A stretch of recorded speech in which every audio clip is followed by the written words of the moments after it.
नाजरीन अहम खबर, कादियानियों को कौमी अक़लियती कमीशन में शामिल करने का मामला।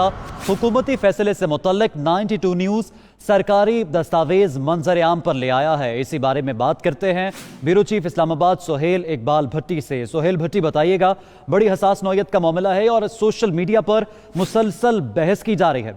सरकारी दस्तावेज की तफसीलात शेयर कीजिएगा। जी बिल्कुल, इस मामले के ऊपर जब कल 92 न्यूज़ ने इस खबर को ब्रेक किया, जिसमें हमने ये कहा था कि हमने एक सरकारी दस्तावेज की रोशनी में खबर ब्रेक की है और 92 न्यूज़ की ये रवायत रही है कि हमेशा बाखबर बावसूख रहा है 92 न्यूज़ और तमाम हकाइक के साथ मालूमात नाज़रीन तक पहुँचाई जाती हैं। और इसी सरकारी दस्तावेज की रोशनी में ये खबर हमने ब्रेक की थी, जिसके मुताबिक वफाकी हुकूमत ने ये फैसला किया था कि जो कौमी अक़लियती कमीशन है इसमें कादियानियों को भी शामिल किया जाए।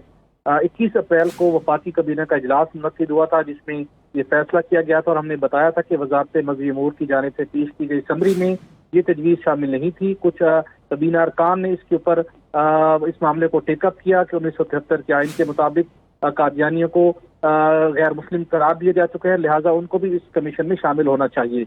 और जिसके ऊपर प्राइम मिनिस्टर इमरान खान ने वज़ारत मज़हबी अमूर को यह हिदायत की थी और वफाकी कबीने ने असूली तौर के ऊपर इसकी मंजूरी दी थी कि कादियानी को भी कौमी अक़लियती कमीशन में शामिल किया जाए। अब ये दस्तावेज, सरकारी दस्तावेज 92 न्यूज़ मंजर आम पर लेके आए। बहुत से सरकारी शख्सियात इस मामले की खबर की वजाहत और तरतीब करने की कोशिश कर रहे थे, तो इस खबर की तो तस्दीक कर दी गई। दूसरी जानिब वफाकी वज़ीर मज़हबी नूरुल हक कादरी से इस हवाले से हमारी बात हुई है। उन्होंने इस बात की यकीन दहानी करवाई है कि उन्होंने अपने सेक्रेटरी वज़ारत मज़हबी अमूर को यह हिदायत की है कि सेक्रेटरी कबीना डिवीज़न से रब्ता किया जाए।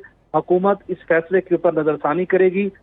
इस मामले के हवाले से वज़ारत मज़हबी अमूर को टास्क दिया गया था, ताहम अब ये वफाकी हुकूमत इस फैसले के ऊपर नजरसानी करेगी और आइंदा 1 से 2 रोज के दौरान तरमीमी फैसला जारी कर दिया जाएगा और इस तरमीमी फैसले की कापी 92 न्यूज़ को भी फराहम की जाएगी।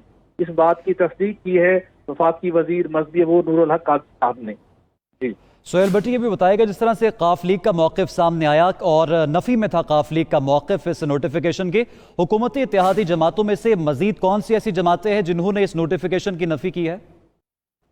देखिए, इस मामले के ऊपर जो वो शख्सियात जो वफाकी कबीना के इजलास में मौजूद थी, कुछ वज़ीर मुमलिकत हैं, उनके सोशल मीडिया के ऊपर उनके ट्विटर अकाउंट से वो भी ट्वीट कर रहे हैं और लगता है ऐसा कि या तो वो इस फैसले से लाइल्म है, ये इस फैसले के जो तफसीलात हैं और इसका जो इम्पैक्ट है वो इससे लाइल्म है। तो ये एक डिवीजन जरूर हमें दिखाई देती है, इवन इत्तेहादी हों या वफाकी कबीना के मेंबरान हों। तो शायद जरूरत इस चीज की है कि प्राइम मिनिस्टर इमरान खान साहब को इस मामले के ऊपर एक इनिशिएटिव लेना होगा। उन तमाम अपने इत्तेहादियों को और उसके साथ कबीना मेंबरान को एटलीस्ट उन्हें एतमाद में लेना होगा। इस कॉन्टेक्स्ट के अंदर ये फैसला किया गया, इसकी बाज़ाब्ता मंजूरी दी गई और अब हुकूमत इस फैसले पर नजरसानी क्यों करने जा रही है। तो इसके ऊपर कहीं ना कहीं हुकूमती सर्कल के अंदर हमें एक कन्फ्यूजन भी दिखाई देती है। ताहम वफाकी वज़ीर मज़हबी अमूर नूरुल हक कादरी साहब ने तो अब इस बात की वजाहत की है कि हम इस फैसले पर रिव्यू कर रहे हैं। हुकूमती सर्कल में भी कन्फ्यूजन बरकरार है। सुहेल इकबाल भट्टी हमारे साथ मौजूद थे और हमें आगाह कर रहे थे। आपका शुक्रिया।